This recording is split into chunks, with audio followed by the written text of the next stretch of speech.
Right,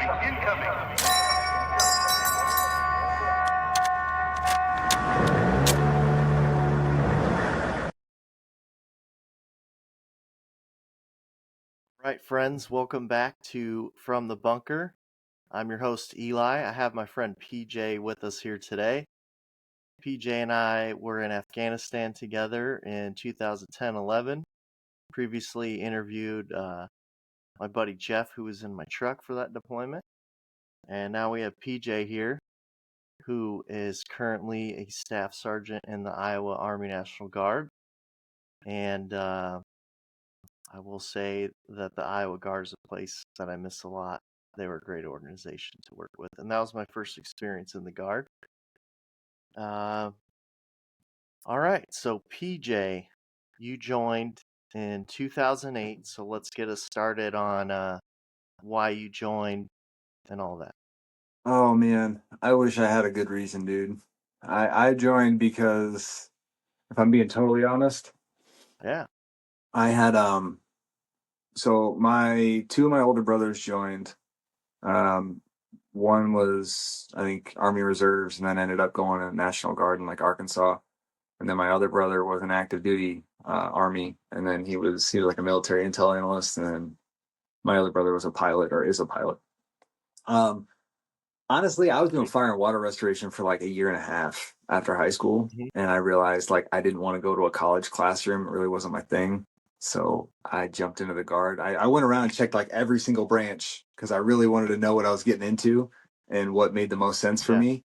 And I thought I wanted to go to college, so I made sure I had all the benefits there to do it. Um, so I ended up joining the Guard just because I needed to do something other than fire water restoration for the rest of my life. okay. It was a nasty job, and I just needed to make sure I ensure that I went somewhere better eventually, onward and Yeah, upward. You know, dude, I will don't say that going to college through the Iowa Guard was cool. I don't know if they still do it, but at the time, when I did it, I had my GI Bill from active duty, and then the Guard paid my tuition, so I was able to pocket my GI Bill. That was nice. yeah, they actually changed those rules so everybody else now can use because the rules used to be you could use one federal incentive and the state incentive, and now you can use both your federal incentives and your state incentive at the same time. Uh-huh. So people who don't have post 9/11, they're getting their traditional GI Bill, they're getting their federal tuition assistance, and then they're getting the state scholarship. So any of the extra money left over from that scholarships gets kicked back to the guardsmen. So that's Dang. I did my 3.5 years of recruiting, bro. So Yeah. I gotta do my pitch, give my kick in there. But Hey, yeah, if it's anyone signs up from this podcast in Iowa, like, give hey, PJ credit. give me a reference Yeah. I don't think I can get anything because I'm in the Michigan Guard now. because you're what? Uh, since I'm Michigan Guard, I only Mm. get hooked up if I get people in the Michigan Guard. Yeah, never know. You still get a hit on your end. You never know. Never know. Yeah. ISTs, baby. People transferring all the time. You did it. I've done it several times. I think I've been in 5 states. I was Yeah, gonna say, I know all where about all have you been? You've been because you were only in Iowa for so long, and then didn't you go to California and then somewhere else? it. Yep. And then Right now Nevada you're in and then Michigan. Michigan. And I was actually in the Maryland Guard for a brief 3-month stint Maryland. When was that? After 2011? after Iowa. Really? I Yeah. just remember you going Yep. to California, and then I heard you had gone back to Michigan or gone up to Yeah. Michigan. Yeah. How's the Michigan Guard treating you? Well, they sent me to Syria. Yeah. How was So that? How was that? that sucked, dude. Yeah. That I mean, my first deployment was exhausting and like physically hard and the most dangerous for sure. Yeah. But I think just being constantly ready all the time and like doing pogue stuff, like I was the mayor of the FOB. And like I was just always getting called on the radio. Yeah. And then you always had to have the mortars ready and like I don't know, it's pretty stressful, man. I had a lot of responsibility. Yeah. So, taking care of a base with like a few hundred soldiers on it, it's Yeah. a lot. It's a big step up, man. It's a huge step up. Oh yeah. be Honestly, it was stressful. my first deployment being in charge of quite a large amount of people. Like I technically was only in charge of 4 guys, like that reported directly to me, but like running, But the operations were you know, for operations for a couple hundred, yeah, for right? like the whole, yeah. So Yeah, that was that's fun. intense. That's still intense because the Yeah. second things aren't operating clearly, people with their Yep. pitchforks come looking for you. No, I think I did a pretty good job, but yeah, it was pretty stressful, man. Yeah, I bet. But I was surprised, being infantry my entire enlistment to say that my most stressful deployment I didn't leave the wire. Weird. Yeah, it is. But It's an odd. It's a different kind of stress, though. Like I honestly, think. I'm less stressed. I think my so there's like a few things in life where my brain just like is in a good spot. Mhm. Foot patrolling is one of them. Like Yeah, I don't know, it's like I guess it's just ingrained in me. It makes me feel good. Riding my motorcycle I love and like that stuff, man. That's the stuff that I yeah, miss. Like if you were gonna deploy me again, I would go back to do that stuff. I don't want to go back to do the other crap that I've done. I don't. yeah, I didn't have fun with that. No, right. So I get it. I get it. I yeah. had. I don't have the same deployment experience that you had, but I have two very contrasted, different type of deployments under my belt, and Mm-hmm. I would prefer that 2010 to 11 one every time versus Yeah, the other one. that was So that one was pretty legit. We'll get yeah, back to that that's one good. later. Let's get back to you. Okay, So bring it. you don't want to do fire and water restoration stuff. Mm-hmm. When you joined, were you married yet? No, I was dating Brittany. And Okay. then after basic, I came back home. I don't remember how long I was home for because my memory sucks. So I'm sure she'll beat me up on that later. But um, I just remember like I still used like part of my bonus money to go get the ring, and I ended up getting engaged and married in between coming back from basic and deploying in 2010, or trying to deploy in 2010. Um, Yeah. and then I think we ended up kind of cramming the wedding together within a matter of months. It was like I think 6 months in there, and we did it like low key. Like I literally rented like a gazebo out at the park, and I rent to like the Arsenal and rented a giant tent because it started raining like that day. So it was a frustrating nightmare, but we made it happen. We got it done, and then I think she was right before I left. We found out she was pregnant with our firstborn. So Dude, started so off wrong. you and Jeff were like on the same schedule. We were on the same schedule, but Jeff does he have five or does he have six? I think he has 6 now. You have six I'm now? trying to remember. What a terrible friends we are. It's all right. He beat me. I We're don't see good. him that often, right? We're good. There's no competition anymore. I I Yeah. uh But I I mean, think you guys were having kids because he had a kid on the way too, I believe, at that on time, deployment and back. Yeah. I don't I don't know know. if I'm pretty yeah, sure. probably. You guys roomed together, didn't you? No. No. You guys were just in the truck Dude, together. you were in my room. That's right. At the beginning when I lived in the doorway. Yeah, that was Yeah. terrible. I hated every second of that. I think I tried to block it out Anytime of my anyone memory. goes in and out.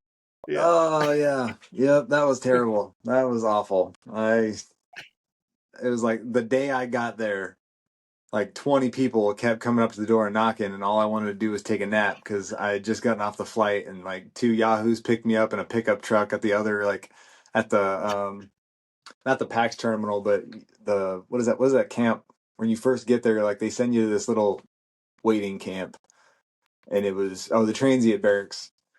It was just Yeah. like this little tent city. And I got there, got all my bags lugged into this place, started kind of like settling in for a little bit, about to take a nap, and two people showed up in a pickup truck to take me back to you guys. And I jumped in with them. And then when I got there, you guys gave me that bunk in front of the doorway. And I think everybody and their mom came to see Graber. Guy that no one can find now. Yeah, I haven't heard from him in a long time. I don't know what he's doing. Who knows? Dude, I wonder if anyone listening has ever had like a military buddy that just like completely disappeared after you got home. It does feel like that. Like it's Like that is kind of a think this weird ghost. notion.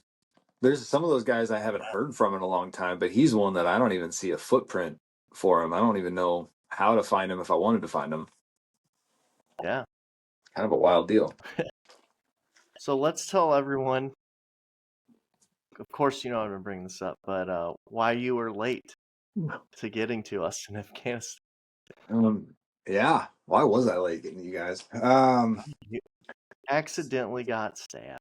Accidentally got stabbed. I call it the JFK knife, the magic knife.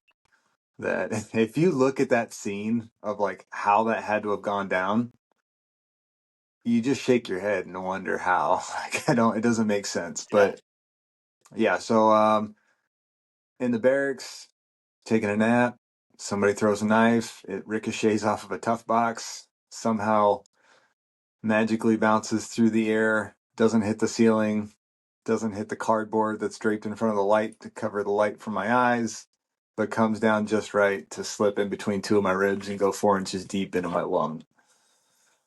So, I think I had, what did I say? It was a through and through puncture of my right lung. I had a severed artery and a punctured diaphragm. And that whole ordeal set me back a couple months. I think it was like 2.5 months later. I was jumping on a bus to go back down to Camp Shelby again. it was, it That's was pretty. fast, bro. It I'm was pretty pretty sure dumb. you I could have got had, out of the deployment if you wanted. I could have, I absolutely could have. And you know what's really crazy is like, I had no business being there. like, like physically letting me go was probably a huge risk on somebody's Yeah, part somewhere.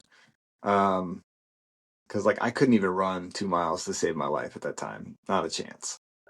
that was surge stuff, dude. That was not like that wouldn't happen now. No way. No, probably not. I mean, I don't know. I don't think so. I don't know how they did it, dude. They had 05s and 06s signing stuff like waivers. I just remember the case counselor at Fort Gordon because like I was after that whole ordeal. You guys went to NTC in Cali, and I went Yeah. back to Shelby for like 2 weeks, and it sucked because like, I don't know if you know this, but they like took my rib out and fixed my lung and then put my rib back in and wired it in place. Uh-huh. So like sitting up or laying down, like it all sucked. Like it didn't matter what I did. Like you make me laugh, I'm gonna cry and laugh at the same time because like everything I do hurts. So Yeah. I went back to Shelby. Like there's no special beds. It's just those same like crap Yeah. twin mattresses. I think for 3 days I slept in a chair because I couldn't lay flat. So I slept in a chair and Wow. just like watched movies waiting to go to Fort Gordon. And then I went to Fort Gordon. I was there for a couple weeks and they sent me home for 30 days of healing leave. So then I went home for 30 days and then went back to Fort Gordon and I was there for a few more weeks. And that was when I found out from my case manager that I was redeploying and I was being sent home to gather my things, get all my stuff ready, and then on a certain date, I was supposed to go to Camp Dodge and basically get back on a Greyhound bus and work my way back down to Camp Shelby. Did like a Dang. 30-day mob, and then jumped the pond. It was Wild ride, dude. yeah, it was a lot. It Yeah. was a lot. So you get through all that, a story of random perseverance. Yeah, Unwanted. unwanted perseverance, but yes, Yeah. Did not ask persevered for that. nonetheless. So you get to us, do deployment. What was it like for you being like just in the military, newly married, What were you, 19 or 20? I think I Got a was, kid on the way, yeah. and being in Be Afghanistan. like being there. Yeah. Uh, it was different. That's for sure. I don't know. I think I had a lot of struggles, especially at that age. I was still struggling with a lot of things, like finding myself, figuring out like who I am, Mm-hmm. um, what my place in the world was, stuff like that. But I also Afghanistan was a different deal, man, because that was I don't know how much in detail you want me to go into this, but like I had I had this near death experience, and when I say near death, I mean like I knew if I passed out, I was dead. So I just tried to cling to consciousness as long as I could while I was going to the hospital that day. And so Wow. I survived that. And then I find myself in Afghanistan where all the training we've done leading up to this point tells us every piece of trash is a bomb. And so, you go over there, the very first thing right out the gate is rolling trash coming across the highway. You're like, shoot, like we're all going to die. And it's not the case. You know what I mean? Like it really took Yeah. me a while to honestly grasp the concept of what we were doing there and how we were actually operating. That Mm-hmm. I think I was overly alert for the first probably month and a half I got there, and then when I settled in, um, I was good for the most part. Um, I liked what we were doing. I Mm-hmm. enjoyed foot patrols. I loved that. There were days where it kind of sucked a little bit and you were sore and you were tired, but I don't know, man. There's just something about going out there, especially with all you guys, and watching out for each other, but just going through and looking for whatever we're looking for that day. We would randomly set up those Yeah. observation points and stuff. So it was, I don't know. I enjoyed that stuff, man. I felt like I had a purpose. I think Yeah. made me feel like I When was you were doing something. a gunner most of the time in vehicles too, right? Yeah, yeah. Any Yeah. convoy op, they only let me be a dismount once and I fell asleep, so they never let me do it again. Now, were you a mouth breather before you got stabbed? Yes, but I definitely am now because I need that extra 20% of oxygen as much as possible. Oh, dude, for people listening, I always joke with his wife about that because he was my roommate, and I'm like, this dude's a mouth breather, dude. He's pretty smart though. I remember you making that a thing like the whole deployment, and Yeah. every time I wanted to slug you in the mouth or break your nose so that you had to breathe through your mouth like the rest of us, And then you became a cage fighter. which did not help my nasal issues. Oh man. Yeah, I could as far as like first deployments, I remember my first one, we do all this training and we got to Fallujah, Iraq, and it was like recent it was let's see, it was like 7, 8 months after the big battle and everything. So I'm like all hyped up about being there, like holy crap. And then all this training we do, and then I was like training as the point man the entire time, but I'm a new guy. So, they do left seat, right seat, our squad leader and like a team leader go and with the previous unit, and then it's time for us to all go out, and there's like one or two of the old units still there with us. And they're like, all right, you got to go out and block traffic. And I'm like, what? How do you do that? Like, you just walk out on the road and put your hand up. I'm like, what? And these cars are just like going by, and I'm like, what? So my squad leader, staff sergeant, he walks out and just goes out in the road and kind of puts his hand up and has his hand on his rifle, and everyone's like, I'm like, Yeah, oh, so you really just walk out there. So, yeah. but I just like my first foot patrol. I just remember like what by the end of the 2 hour foot patrol, I'm like, okay, I'm locked in. I know what to do now. And they're like, well, you're not point man anymore. Yeah. You failed. The second you start to get But on top of anything, it's no. I think we'll go with somebody else. yeah, I was like 2 weeks from turning 19, dude. I was so young and naive and Isn't that wild and crazy? Like to think about, because like I look at like these young kids that are coming in now, and I'm just like, I wouldn't trust you with a bag of rocks, let alone a rifle. Sometimes, like, I don't know. Yeah. But to think back at that time that we were all, we're all early 20s at least, or mid 20s to early 20s, most of us. Like, it was kind of a Hmm. wild ride to think of what we were doing and the responsibility we were being given and the freedom to do it was kind of Yeah. wild. But Yeah.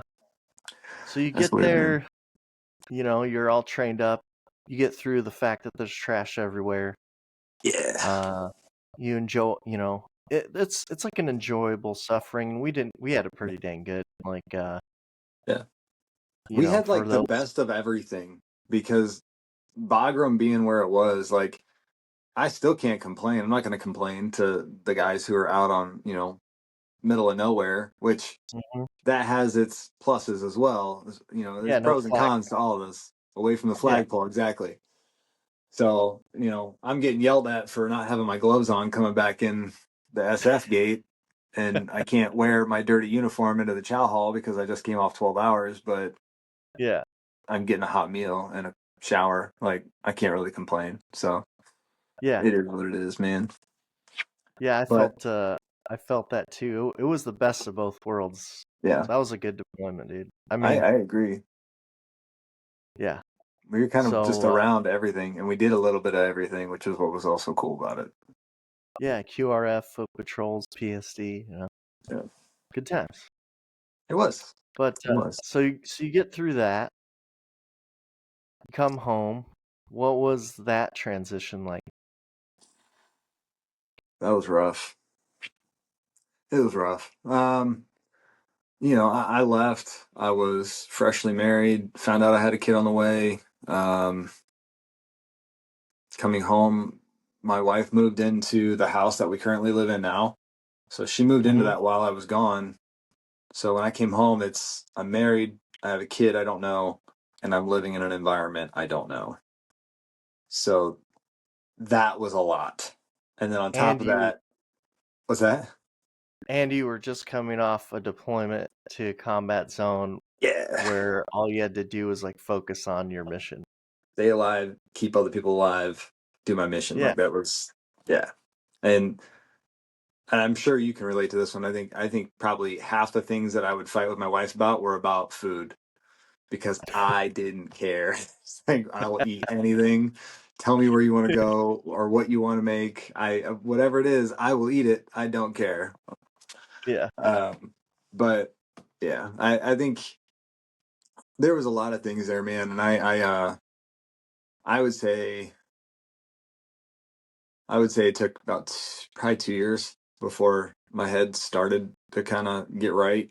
Um, After that, I mean, some people transition differently, and I think I transitioned better coming off my second Uh-huh. deployment because I had an idea, of what to expect, and I had some familiarities and stuff like that. Like I could forecast a lot more of like how I was going Yeah. to feel, why I was feeling the way I felt, and stuff like that. But Not to that first mention, one was difficult.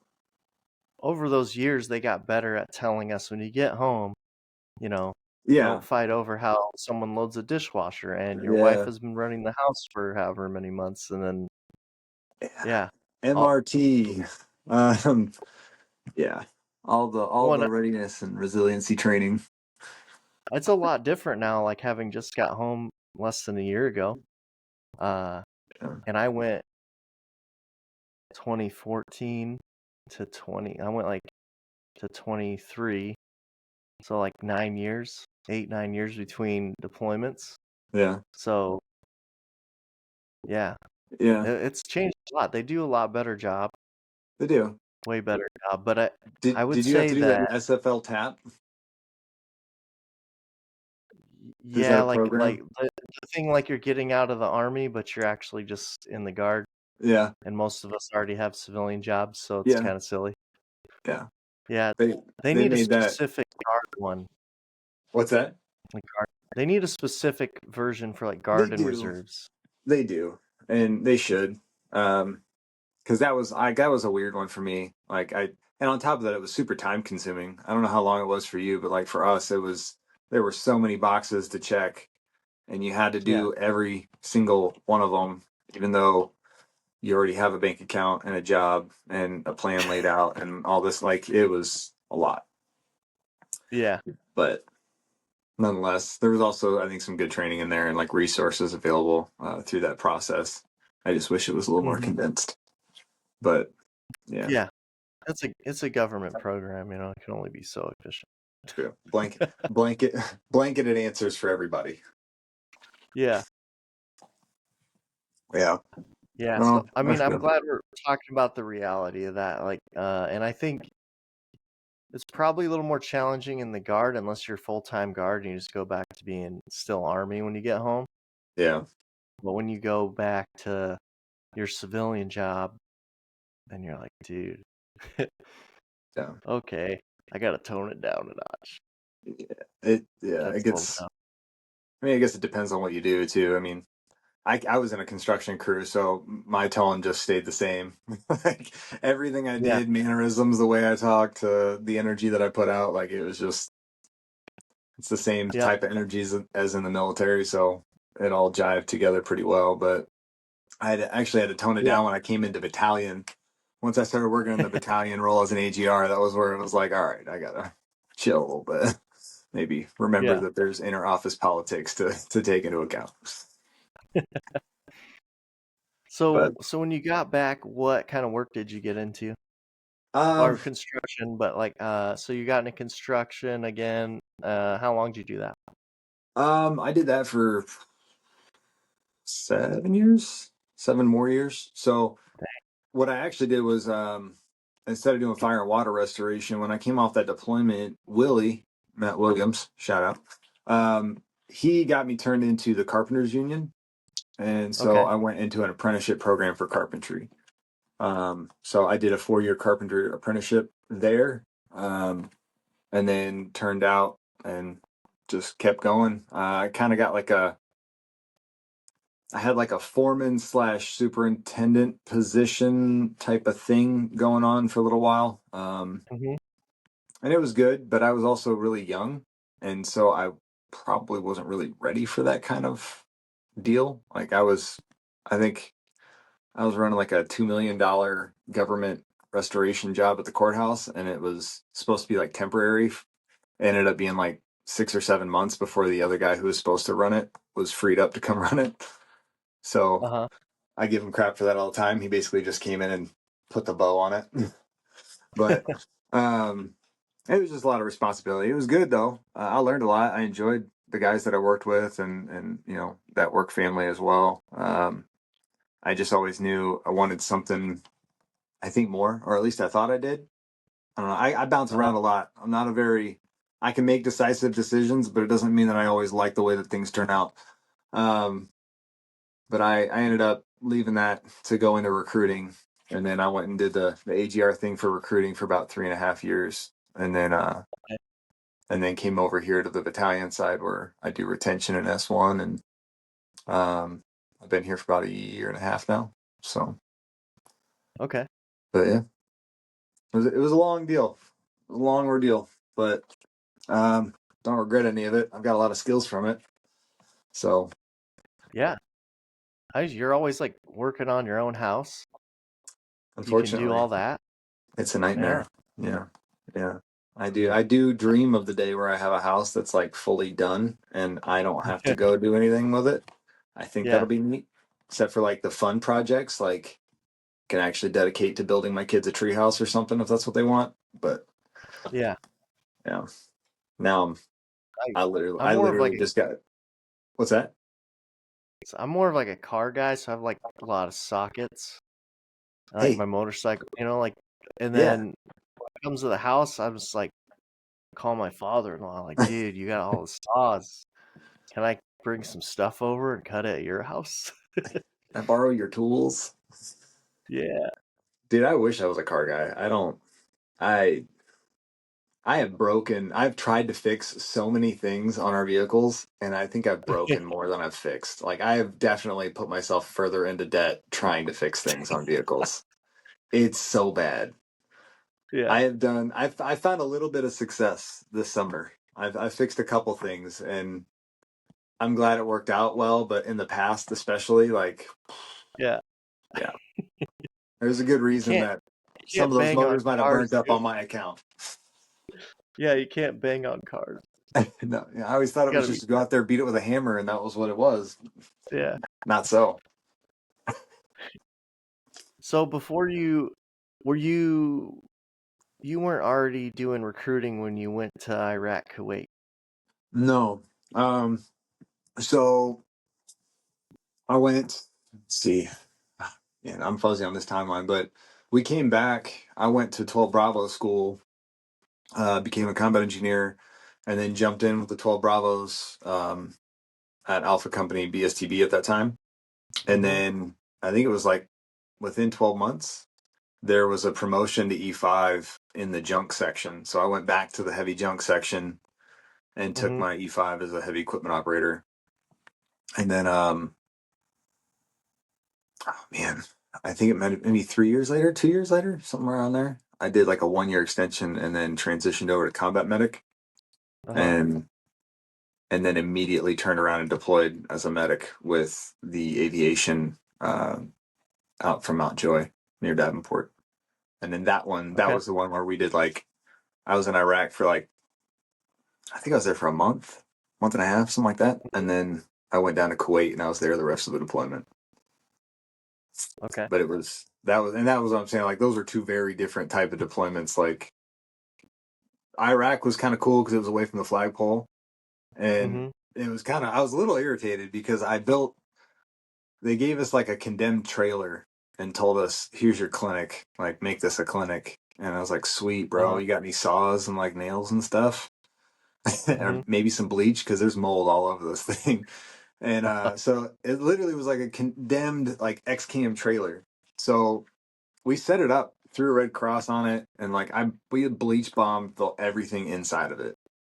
And then Mhm. I found some lumber and some wood. I built like an office with a desk in there. I built some shelving for like a pharmacy, and we found and like modified this thing to make like a patient table, and it Uh-huh. just grew into this thing. And like before I left, I was like, okay, we have like an actual working clinic. And like once it got set up and we started running it for like 2 weeks, they called, like we got word from down in Kuwait. They're like, hey, you're getting swapped out with two new medics. I was like, cool. I just worked my butt off to build this clinic and I haven't ran it yet, but peace out, I Nice. guess. I'm going. So, um, got down to Kuwait and it was like they already had a clinic there. Like it was a big clinic. And so I started working in that and, um, until they needed more pharmacy shelving. And then I started doing carpenter things again and fixing up more spots in the clinic and then started working there. But that was cool, actually. They were two very different types of deployments, but I think that was the most educational deployment for me, especially as a Yeah. medic. Like I was fresh. I was green. I came out of AIT and immediately walked into a deployment. So I'm Yeah. learning like finesse on medical skills and evaluations and all that stuff. And I think it was intellectually it was a lot. Like I really enjoyed it because I was studying and I was learning things that I was interested in studying and learning. Um, Yeah. but I wasn't like I mean I got to Kuwait and I guess I won't give too much information, but like we handed certain things in and I realized like this was a really different environment now and Mhm. I was just working a clinic. It was like a 9 to 5 job. I found a jujitsu club there. I found a boxing club there, and I just basically gymmed twice a day and worked in the clinic. Man, it was easy peasy. Were you into getting punched in the face prior to that? I was. I was. I Okay. Getting punched in the face actually spawned on our deployment. Um, Really? yeah, Jaeger, Jägmeister. Oh yeah. So Jaeger was an amateur fighter, and like Brad used to fight a little bit, and I kind of was like Mhm. I always wanted to learn that stuff, but every gym I looked into was like well above what I was ready to pay. Yeah. So I got Jaeger to start teaching me like mitts and a little bit of kickboxing. And then I got Willie to train with me a little bit, teach me a little bit like ground game stuff. And then when I got Nice. home, I found a little gym called MMAG in the west end of Davenport. It's like a Uh-huh. it's like an OG gym. Like it's been around forever. And the dude Mhm. who used to own it let me come in for free because he's like, listen, he's like, obviously you need training. He's like, but you're a big body, you're pretty tough. He's like, you're great for the full-time fighters to work on. Basically, AKA beat the out of me. Like they just beat me up all the time. You know what I mean? So, but I took it like a champ. So I came in and I just kept coming back. And the guy who primarily coached a lot of it, his name's Eldred Nunn. Eldred Nunn is like naturally sitting all the time at like 250 plus. All right. This is a big Whoa. dude. And he looks like Maui. I call him Maui all the time. I don't know if he likes it or not, but he looks like Maui. He's big dude, but he doesn't look like he should be able to move the way he moves. Like this Mm. dude is big and he's got agility and moves that I couldn't understand or comprehend, but he just beat me pillar to post every single time. And then he kind of Yeah. took me under his little wing and kept training me and let me keep coming. And I still go there now. Not right now. I just had knee surgery a little while back, so I'm on the outs. But um, I've been going there on and off for since 2011 for the most part. But it's That's uh cool. it's been cool, man. I've enjoyed it. Dude, I was always like interested in boxing as a kid. I got introduced to it once when I was a kid, and I was like, I always wanted to go, but I never was in a situation to learn it. Mm-hmm. And Phipps taught me a bit on our deployment, Bips. and so yeah, dude. And And then every once in a while, I see him on Facebook. I didn't know he boxed yeah, though. I don't know, like yeah, just did it for fun or whatever, and so he started getting me into it, and then 2 years later, I went on another deployment, and I had a guy who was an army boxer Mm. teach me, train me like for real. Like a Golden And that Gloves was fun. dude. Not Golden Gloves, but he boxed for the army. Okay. So, and then there was another guy who was getting into amateur in Texas for a while. And then, I mean, I was with a whole bunch of civilian contractors, like doing security for the Corps of Engineers. So there's only a Yeah. few army guys. So these dudes just like lived in Afghanistan and Iraq and stuff for years, and they're all just freaking yoked. And they go to Thailand like twice a year, so they don't get taxed. They go home once a year, and they're That's just hilarious. kick your head They've off, they've got dude. all They'd the be like, loopholes. yeah, and they'd be like doing Muay Thai, and I'd see them like kick the pads, and I'm just like, no, Yeah, no.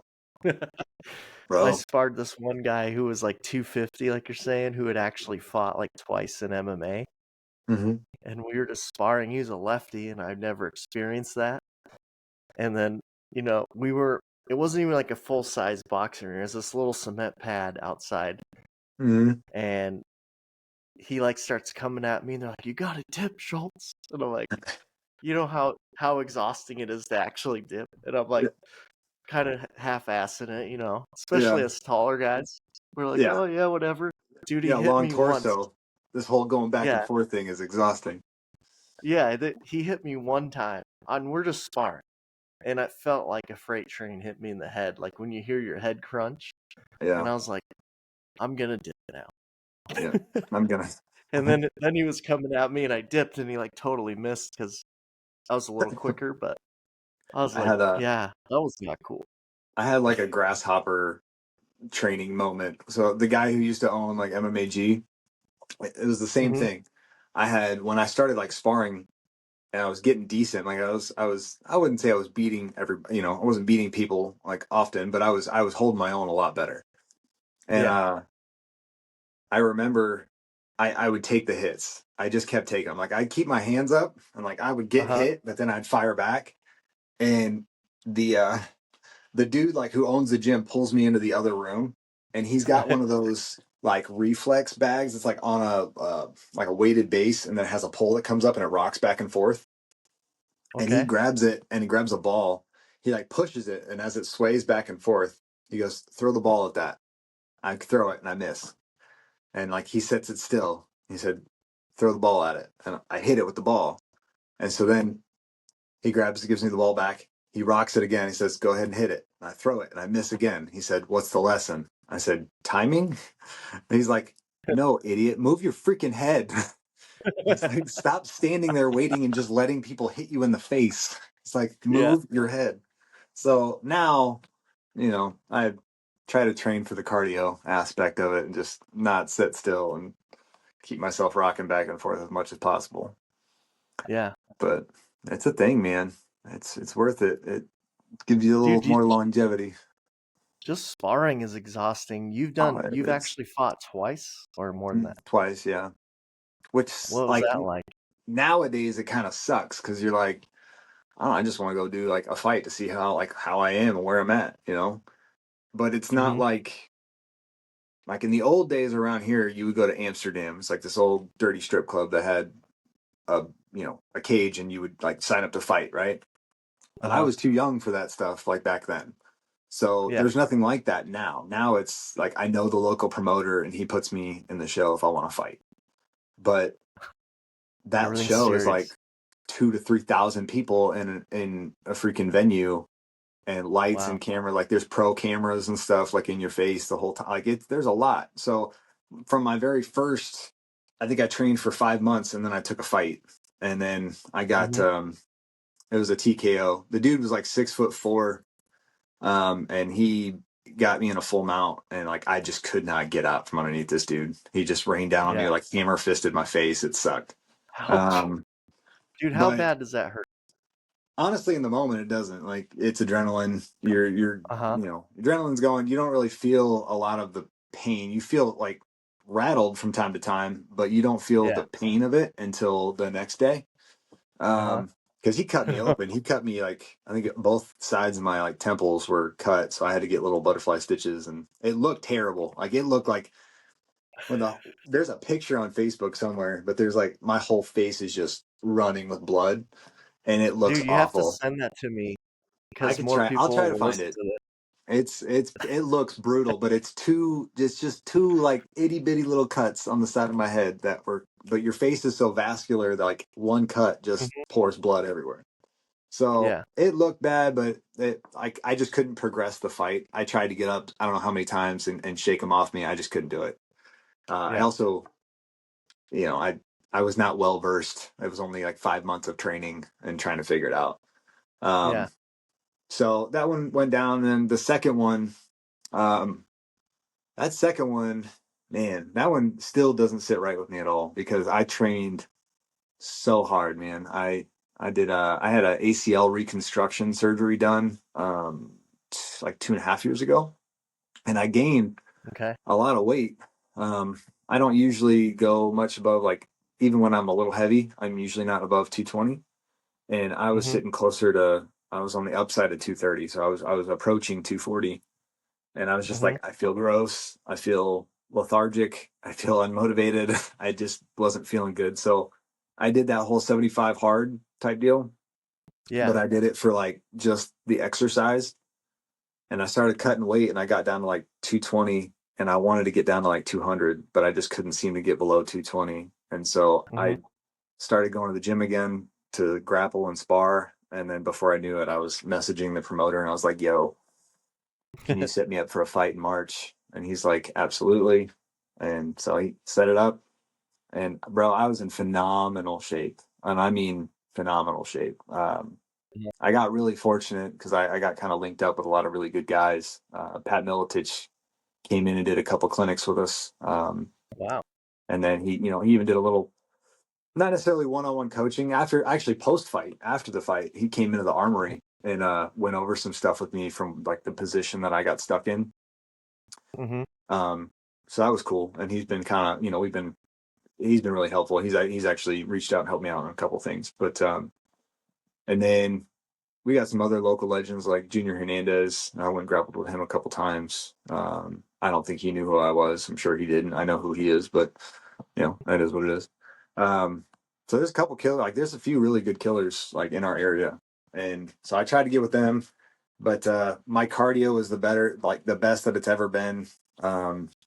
But Hmm. bro, I killed myself for months. Like I did it was basically like a 3 month camp, and it was Dang. morning and it was 2 days every day, And except you're for the working and you and got I'm a wife. working. Yeah, Oh, and I was supposed to be like helping coach my son's wrestling team. So my son wrestles, and so I'm not a head coach by any means. I'm just like an assistant. I help out, Yeah. but I trying to get there on Tuesdays and Thursdays. So I would go and basically get my grappling in, immediately leave grappling, and go into his wrestling practice just drenched in sweat, and like I'd chug a protein shake and walk in there and try to help Dude, coach the kids for a little bit, and then take them home. But that was a let's very give a shout out. Shout out to Brittany for letting you do all this stuff. bro. Brittany's the champ. Like, if I were her, I probably would have popped smoke a long time ago. Long time ago. But I wholeheartedly always say like Brittany is just a different breed. She the way she Yeah. supports me with doing stuff, man, like we're not a perfect couple by any means, but like, bro, Nobody is. I couldn't have asked for somebody to have more patience with me. Like, even when she doesn't have patience, she's had more patience with me than most people should. You know what I mean? Yeah. Like, she's just different breed, but she's like bred for mothering. So um, Hmm. all those kids, she gets them to soccer practices, dance practices. Uh, Yeah. Sometimes she gets them to wrestling practice, and then I just show up and take them home. Um, Yeah. but like, she lives, eats, and breathes every second of that, and it's yeah, I'm very blessed on that one, man. And then, yeah, you're right. Give a huge shout out to Brittany, because I couldn't do what she does, not as not as well as she can do it, at least. That's for sure. Yeah. She still reminds me when there's an appointment, or if somebody has practice, or if I have an appointment. I mean, so Yep. she manages everything, dude. All right. But So with all your experience, you did you started out heavy equipment, combat engineer, medic, and now what's a 79 Tango? that's recruiter. That's the identifier for Oh yeah. recruiter. All Yeah, right. we don't And then like you've to. been to STM school and air assault. Mhm. So that's cool. So you had a good time there. Yeah, You worked in the union. You have 5 kids, a wife. You've fought in a cage. You've done a lot. I mean, you just went full speed ahead there. you know, I have. Why not? Yeah, that's. I mean, honestly, that's kind of where I'm at. Like, I think, and Brittany, I think would agree. I think she and I think I kind of after there's a lot of mental and emotional and spiritual, stuff that happens after like a big accident like the one I had in 2010. And Yeah. that's been kind of like, that's always, I think, probably daily in the back of my mind, just because it's such a, I don't know how else to explain it, but like you just look over your entire life, right? So at Mm-hmm. this point, it's kind of like, if I make a decision to do something, like, I'm jumping in with both feet. We're just going to go. Like, we're just going to do this. Like, once we've made the decision, like, we've made the decision, let's do it. And Yeah. that's not to say that it won't go wrong. It's not to say that I won't mess it up. That's just to say, like, if you're going to do it, do it. You know what I mean? Like, there's a lot of people who they train and they talk about wanting to do a fight, but then they'll never do it. You know what I mean? They'll wait for the perfect opportunity or whatever it is, but it doesn't exist. Like, Yeah. just do it. Like, just No, go and do it. no regrets, dude. I mean, No regrets. you gotta just go for it, man. Like, either talk about it or be about it. You know what I mean? Like, just Yeah. go do it. So I've kind of I 100% agree. tried to live my life, I guess, in that context, but I'm sure I'm sure I still have areas where I don't apply it, or I, make a mistake about it. But I think I'm just trying, man. I think we're all trying. You're doing it though. Look at you. I mean, you're doing the podcast thing. You got T-shirts coming out the wazoo. Yeah. I You're all think we're in. going to be dropping some tanks soon. It's summertime. It is that time. Sun's out, guns out, baby. Yeah. Now you got to start investing in making some short shorts, because I need a new set of Ranger panties. Yeah. We've had a few requests for that. Yeah, Yeah. that's That'd a be cool. high demand market, man. I'm telling you. Yeah. That is the thing now. When I remember being in like high school and when I was in the Marines, like if your shorts didn't touch your knees, you're weird. Yep. And Now if they now it's touch your like knees, what's you're your deal, weird. bro? Yeah. Yeah. Why are shorts so long? I think my second deployment, I remember somebody telling me, if I wore shorter shorts, I would be able to squat more weight. So you're Like like, the all reason you're right. not pushing the bar up is because your shorts are too long. I was like, you're right. You're right. I immediately next day I came in 3-inch inseam. So Okay. all right. So as we Um, wrap this up, other than don't just talk about it, be about it. hmm. What other advice do you have for fellow service members? Oh man. Um, so for fellow service members, I think the big thing that I've seen is your identity. Don't let like I think we all, especially as vets, we put a lot of our identity into the service and what we've done, right? Um, Mm-hmm. but the reality is the rest of the way the world works is it's not what have you done, it's what have you done lately. Mm-hmm. So don't don't be like don't settle for whatever you've done and call it good, right? Like and Mm-hmm. if it's military related, cool, keep striving for something military related, right? Keep climbing that ladder, keep pursuing it. But at the end of the day, I'm going to leave you with the deepest thing that's been a reality for me probably the last 12 months Mm-hmm. is don't let your service to your country and your branch of choice be your entire identity.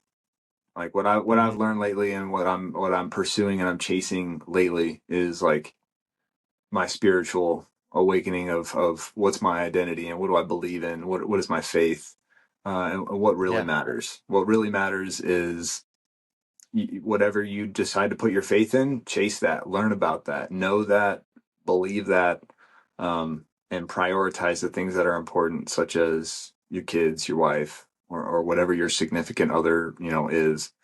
But Mm-hmm. those are the things that I truly, truly care about. And those are the things that I feel like I have. As much as I'm a 2 feet in, no regrets type of dude, I do feel like I have put priorities in front of my family in the past, and I'm trying to reprioritize these days. I'm trying to make sure that I'm paying attention to the reality. Like my kids are not always going to be little. What I teach Yeah. my kids matters now.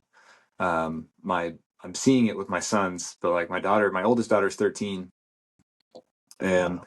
my oldest son is almost 10, and he's like he is a mini me, man. Like in so many ways. Um, but I have tapped into him like finding out that he can be a beast if he wants to be, and Mm-hmm. he's capable of doing anything he wants to do. But I feel like as a kid I was very questionable. Like I tried a couple sports, but I wasn't naturally very athletic. I kind of blossomed after high school, Mm-hmm. and I'm trying to raise my kids to understand like what's important, but also like don't be afraid to commit and like go all in on something if you want to do it. Like don't Yeah. just talk about doing it like you're not going to be great. And if you want to be truly great at something, it's a lifestyle. It's not a once one time choice. Yeah. So it just, I know that's a lot to grasp in that concept, but like that's the Well, thing that no, I it's put is yeah, yeah. your priorities matter. Put the important things first. Yep. And I like that. Don't get, obviously you were a veteran podcasting, clothing company and Absolutely. whatnot, but it's a big part of who we are and has shaped us. It has, and But I'm not saying forget it at all. That's not my message yeah, at what you're all. saying is like, that's not who you are. It's And not. that's not what matters the most. Like, cause really, honestly, you're one tiny person on an earth full of billions of people that are alive right now. Billions of people have passed. Billions of people will come later, you know? And then when it comes down to it in just your own life, that's only one piece of the pie. Yeah, And, the important thing that is your family and your close friends and I mean those moments and your children and I get what you're saying, man. I got an 18-year-old and a 2-year-old and one on the way, like big spread. And I'm lucky that I have that spread because I can watch my 2-year-old and just every day, just like, man, this isn't going to last long, and just cherish it. Yeah, So it is, man. You gotta take in the moments. And I think I got ADD like so bad. So for me, like I have so many times where I'm like, man, I really wish I would have taken in that moment more. And I Mhm. just, I didn't. I was off in my own world, not caring enough or not paying attention enough to really grasp the Well, magnitude of something like for my kid. You know what I mean? Like for my kid, that's the biggest thing that they've done yet. And yeah. I might not be giving it the praise and stuff that it deserves or it should have. So they know I'm Well, proud of them. But you're figuring it out before they're gone. trying to, man. So I'm yeah, trying to. my my motto I will pass on, because I feel like it's something that should be said with what we're talking about, is if you're not improving, you're losing. So I think you're doing that, and Yeah, that's awesome, and that's the best thing you could do for you and your family. So, I appreciate that, man. You're doing a good uh, job too, man. It was good to see you a while back when I saw you when we went to the yeah, campgrounds and stuff. yeah, back in October, that was nice. Hopefully, we could do that annually. Yeah, it'd be good, So, man. It's good to see you. all right, well, I'm glad to hear you're doing things, man. And the beard looks yeah, nice. Keep it up. thanks. Thank you very much for coming on. I think you have a great story, and thanks for sharing it with everybody. Welcome, man. Thanks for having me. Appreciate it. It's good All to right, be here. cool. We'll catch you next time, friends. All right, See you, brother. Be PJ. good. Bye. Incoming.